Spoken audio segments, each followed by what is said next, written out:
P37 Mike. Yan, si Mike na yan, napakasipag mag-aral. Nung araw, nangungupahan siya. Sabi niya sa akin, lumapit siya sa akin at may kantin ako. Sabi niya, Ate Jessica, pwede ba akong mag-urong libre pagkain?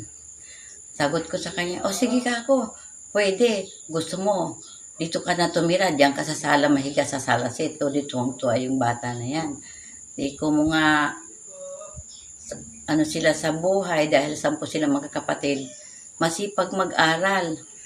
Pagdating ng galing sa school niyan, sa Wesleyan University sa Nueva Ecija, may sinusuot niya na agad yung apron. Pagdating niya galing sa school, tapos tinatanggal niya na lahat ng mga urungin sa lamesa. Tapos pagka namamadaling araw yan, nagre-review.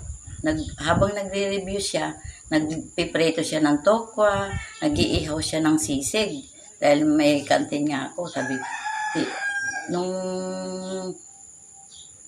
graduate siya, niregaluhan ko siya ng pantalon. Naiyak siya sa tuwa dahil sa kabila ng kabutihan ko sa kanya. Naano siya sa akin, tumira siya ng walang bayad. Naiyak siya sa tuwa dahil sa ginawa ko sa kanya. Doon naghanda sa kantin ko yung magulang niya nung graduate siya. Yun lang. I love you, Mike. Kahit birthday uli, anak, Mike. Parang kailan lang. Police captain ka na pala ngayon. Sana magtuloy-tuloy ang tagumpay mo at lagi kang mag-iingat sa iyong mga pangarap sa buhay mo. Magkaroon ka na ng magandang buhay at sa pamilya mo.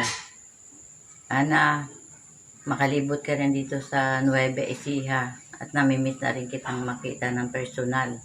At mula naging pulis ka, napakadalang mo na akong libutin. Congratulations at naging tagumpay ka sa iyong pagkapulis at ngayon may pamilya ka na. Stick to one ka lang, ha? Sige. Mag-enjoy ka sa birthday mo. Okay na.